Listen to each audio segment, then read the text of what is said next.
In Q2, IT major Mindtree saw recovery in revenue as well as margins gained on the operational efficiency front. It has reported an overall decent quarter, although not a stellar one. Now, the stock has had a stellar run, definitely. That's up 43% in the past 3 months. So, its valuation has hit a high when you compare it with all the large peers whose performance in the quarter gone by has been much better than Mindtree. So, in our ideas for profit today, we'll discuss if it is time to take profits or wait to buy the low levels in Mindtree.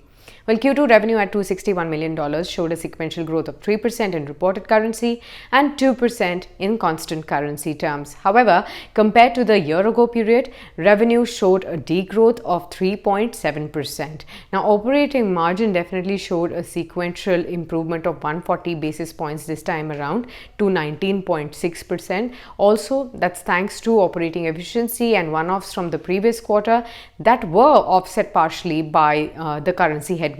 Now, the management is quite confident of maintaining this margin, and that's despite the implementation of wage hikes from January 2021 that the company has planned.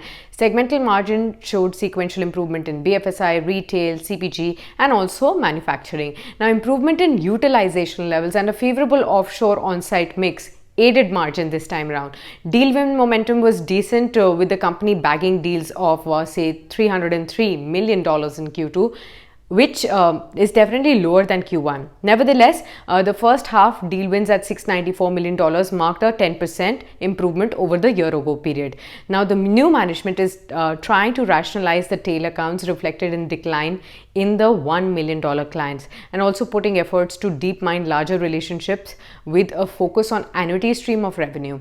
It also added new clients in this quarter, amounting to 8. Also, a concern this time was that the key account of Mindtree that had grown steadily over the last several quarters and also had been the single most important driver of growth in Q1, that declined in the quarter under review. Also, the Q2 performance was entirely supported by the growth outside top 10 accounts this time around, with close to 30% share in revenue. The company has quite disproportionate dependence on its top account as well, so that remains a concern. Order inflow, however, showed a strong surge in the previous quarter.